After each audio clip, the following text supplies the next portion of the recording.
o mercado financeiro, ele tem sido fundamental para o desenvolvimento do agronegócio. Acompanhar as altas e baixas das commodities, quais ações estão em alta e as negociações econômicas entre os países é importante para investir e recuar no momento certo. Para te manter informado sobre os altos e baixos do mercado, toda semana nós traremos um especialista para falar conosco e te atualizar sobre ações e cotações.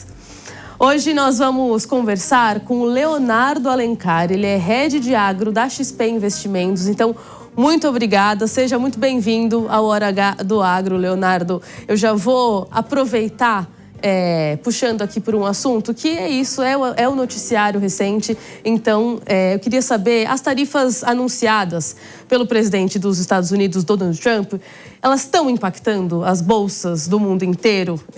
A gente sabe que sim, mas o que elas estão impactando no sentido de commodities? O que a gente pode explicar um pouquinho pro pessoal que nos assiste, sobretudo ali olhando para as principais, eu sei que são muitas, mas se a gente puder traçar um cenário ali pelo menos para soja, milho, algodão e açúcar. Vamos começar com essas. Combinado. Oi, Mariana. Agradeço o convite. Realmente estamos num momento de muita volatilidade, tá? A gente tem aí muitas novidades para serem digeridas e acho que vale lembrar que mercado financeiro, as empresas de maneira geral, a gente tenta trabalhar com expectativa futura dos resultados das empresas e como que a expectativa futura também do cenário de oferta e demanda de cada uma das commodities. Então, quando a gente está falando de expectativa, toda essa volatilidade acaba sendo um pouco, aumenta a complexidade dessa análise. E as tarifas, então, aumentaram muito a volatilidade, aumentaram muito a complexidade, o que faz com que a gente não tenha muita clareza do realmente o impacto que isso vai ter. Eu acho que é importante deixar claro que, pensando até no primeiro trimestre desse ano, que a gente está começando agora a temporada de resultados das empresas listadas na Bolsa, e todas as empresas do agronegócio, de certa maneira, vão ter que contextualizar no call de resultado, inclusive, como é que estão sendo impactadas pela dinâmica de tarifas, o que esperar sobre isso. É provável que o primeiro trimestre ainda não tenha tido impacto real das tarifas. É muito nas expectativas futuras do como é que isso vai impactar. Só que muito dessa expectativa já era falada desde o final do ano passado. Então, a eleição do Trump já tinha, de certa maneira, um desenho de que viria de tarifas, e a gente tem até o desenho que aconteceu lá em 2018, 2019, da guerra tarifária que teve entre Estados Unidos e China, como é que foi aquela dinâmica, como é que isso foi resolvido posteriormente. Então, os investidores já tinham mais ou menos uma ideia do que poderia acontecer nesse ano. E o que aconteceu foi, o que está acontecendo, de certa forma, agora, é um pouco do paralelo, que é a China reduzir as compras, principalmente das commodities agrícolas que ela mais importa dos Estados Unidos, que é o principal caso da soja, então reduzindo a compra da soja dos Estados Unidos e buscando no seu maior fornecedor, que é o Brasil. E o maior aumento dessa compra de soja do Brasil, até subindo então o preço da soja do Brasil também e baixando o preço da soja dos Estados Unidos, acho que era uma consequência mais óbvia, vamos dizer, esperada para esse efeito das tarifas, e os investidores, de certa maneira, então começaram a operar isso, né? Então, comprar soja Brasil, né, ou apostar que o prêmio da soja Brasil aumentasse, que a soja dos Estados Unidos caísse e que as empresas brasileiras expostas à soja aqui no Brasil, que é o caso específico de uma SLC e da Brasil Agro, são os dois principais players produtores listados na Bolsa, seriam beneficiados por uma dinâmica de soja mais cara. E é isso que a gente tem observado. Então, a soja no Brasil está ficando muito mais firme, o prêmio da soja no porto está ficando mais alto, a sinalização de volumes maiores do que o esperado também nas exportações está sendo bem monitorado, bem de perto, e a expectativa é que isso pode, de alguma maneira, ser positivo para as empresas listadas ali na Bolsa. O único cuidado que a gente tenta deixar claro é que, como já era esperado, a China já vinha comprando soja do Brasil e soja de outras origens, aumentando o seu estoque, tá? Então ela está chegando, ela já estava no começo de 2025 mais posicionada em todas as commodities que ela é importadora, então se precavendo, vamos dizer, de uma dinâmica de guerra tarifária.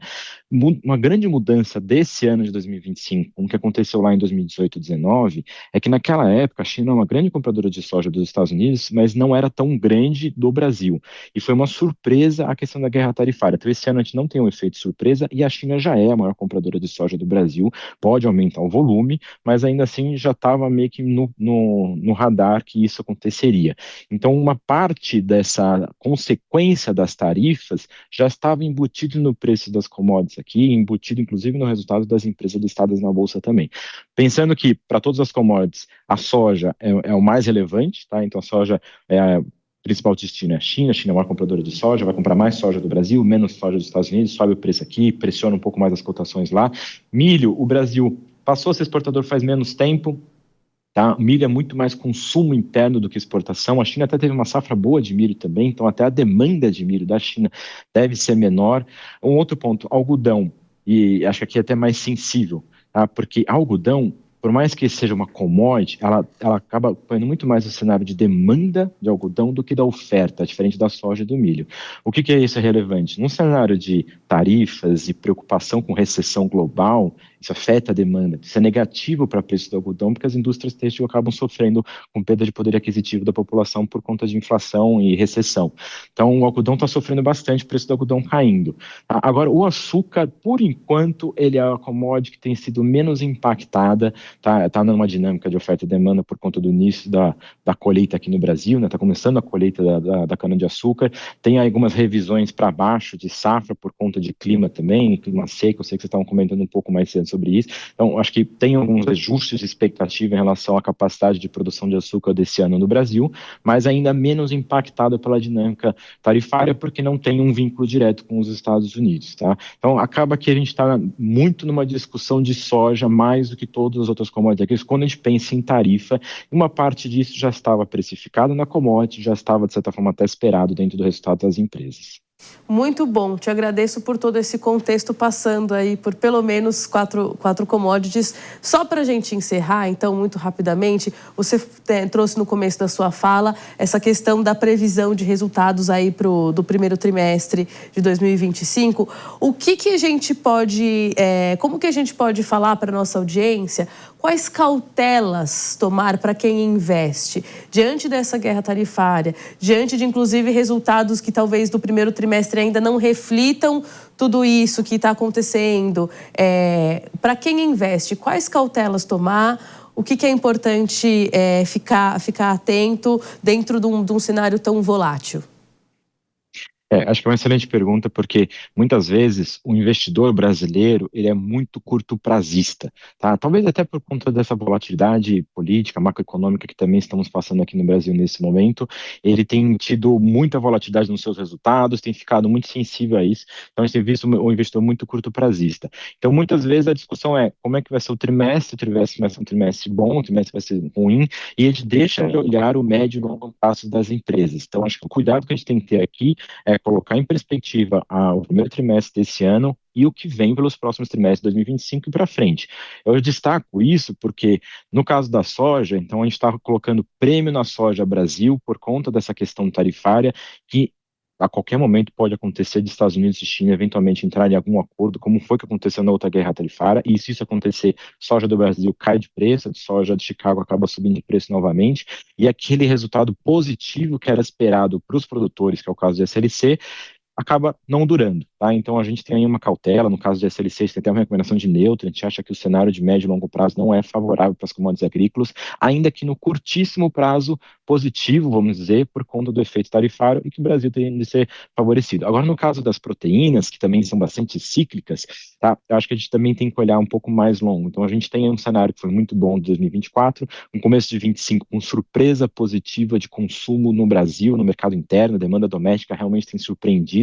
A questão cambial também favorece as exportações e a demanda internacional muito favorável também. Então, quando a gente olha para o lado das proteínas, tá, o Brasil está entregando uma safra recorde de soja, vai entregar uma safra cheia, talvez não recorde de milho, tá, mas de maneira geral as margens do setor de proteínas continua favorável e o cenário global de demanda aquecida, tá, de novo, talvez favorecido com a dinâmica cambial também, deixando o Brasil bastante competitivo, pode ser positivo mais para frente. Então, no curtíssimo, tá, acho que o mercado está muito olhando com muito embaixo de uma lupa, vamos dizer, a dinâmica das tarifas e quem seria positivamente impactado, que é o caso emblemático aí, acho que mais evidente da soja, e acho que talvez ficando um pouco míope, a gente tem que tomar cuidado que esse curto prazo talvez não se traduza em médio e longo prazo na mesma dinâmica favorável, tá? Enquanto que proteínas, por exemplo, tem um cenário um pouco mais claro de cenário mais favorável para frente, tá? Então hoje está pensando em grãos, açúcar, etanol e proteínas com cenário mais favorável de todos os setores.